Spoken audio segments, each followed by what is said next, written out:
Здравейте, добре дошли в канала на MedMedia.bg. В днешния епизод сме подбрали топ 10 храни от ежедневието ни, които са опасни за здравето и дори могат да бъдат потенциално животозастрашаващи. Изгледайте видеото до край, защото сме подготвили наистина шокиращи факти за храни, които е възможно да консумирате дори и в този момент. Нека да започнем!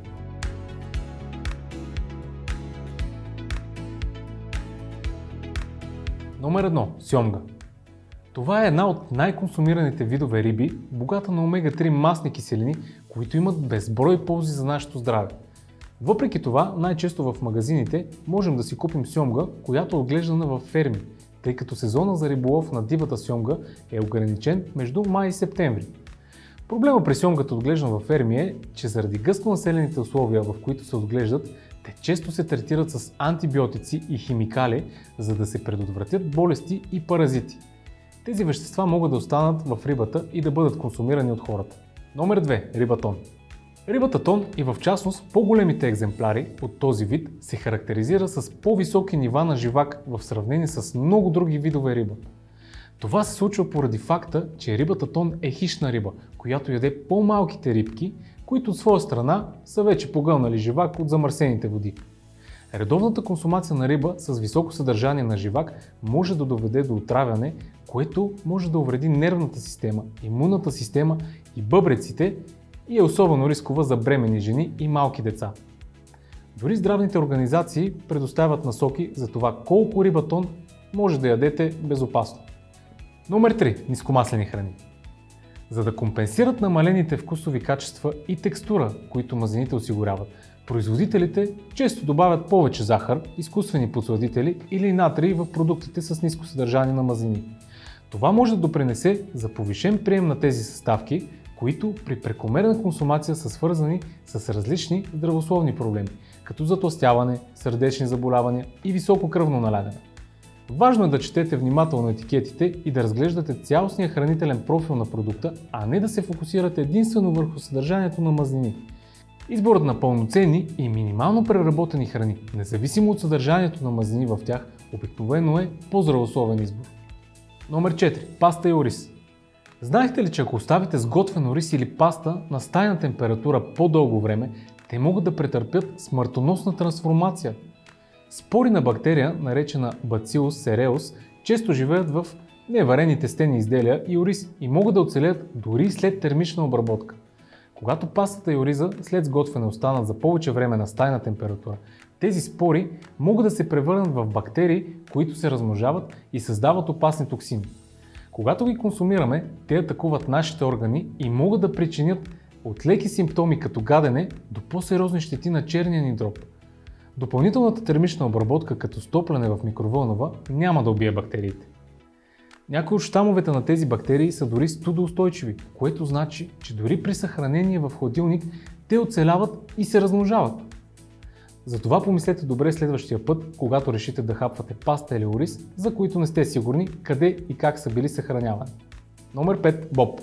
Недобре сварения боб може да предизвика редица проблеми от стомашно-чревни до неврологични. Червеният боб трябва да се готви правилно. За да не бъде опасен за здравето, трябва да се накисне за една нощ и след това да бъде варен поне 10 минути.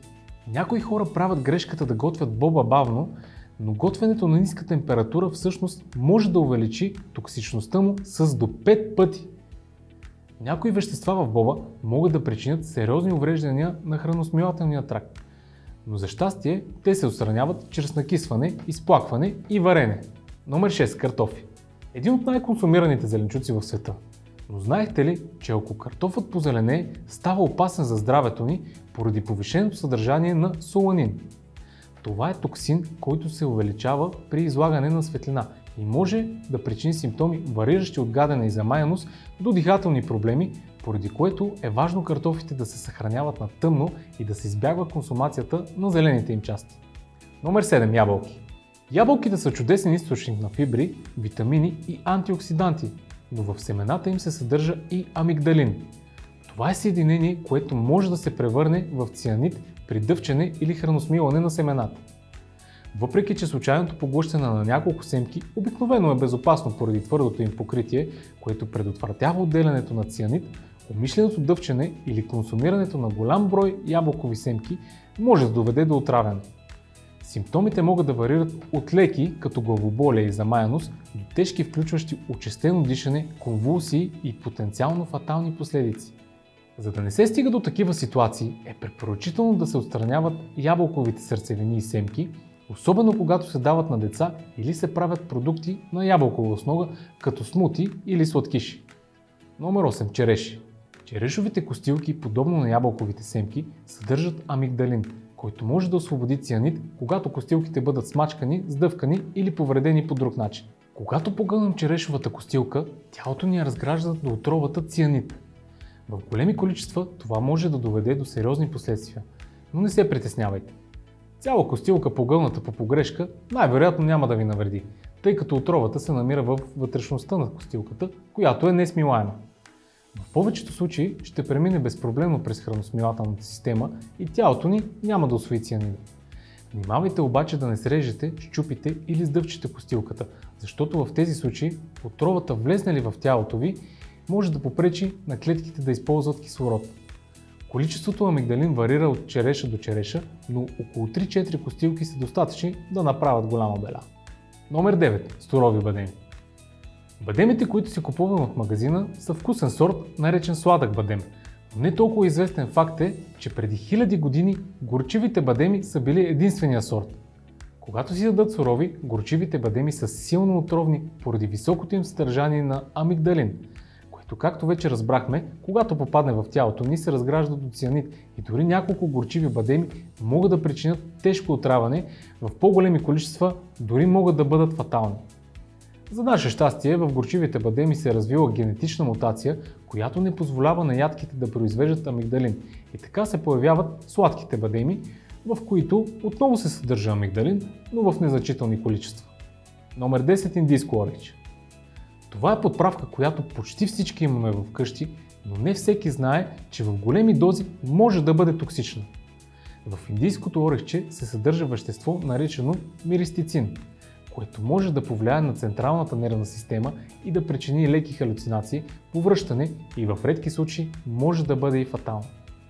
Когато миристицинът попадне в тялото ни, той стимулира освобождаването на протеин, който е токсичен за тялото. Дори само една чайна лъжица от подправката е достатъчно да предизвика халюцинации, а 2 лъжици дори могат да ви убият. За щастие, повечето рецепти с индийско орехче изискват съвсем малки количества от подправката, която стига за няколко човека. Благодаря ви, че останахте с нас до край. Надявам се, че днес успяхте да получите полезна и интересна информация за храните, които обичаме, и скритите им опасности, които могат да навредят на нашето здраве. Не забравяйте да харесате епизода и да се абонирате за нашия канал. С камбанката, разбира се, за да не пропускате следващите епизоди, в които ще разкриваме още интересна и важна информация за нашето здраве. До скоро и бъдете здрави!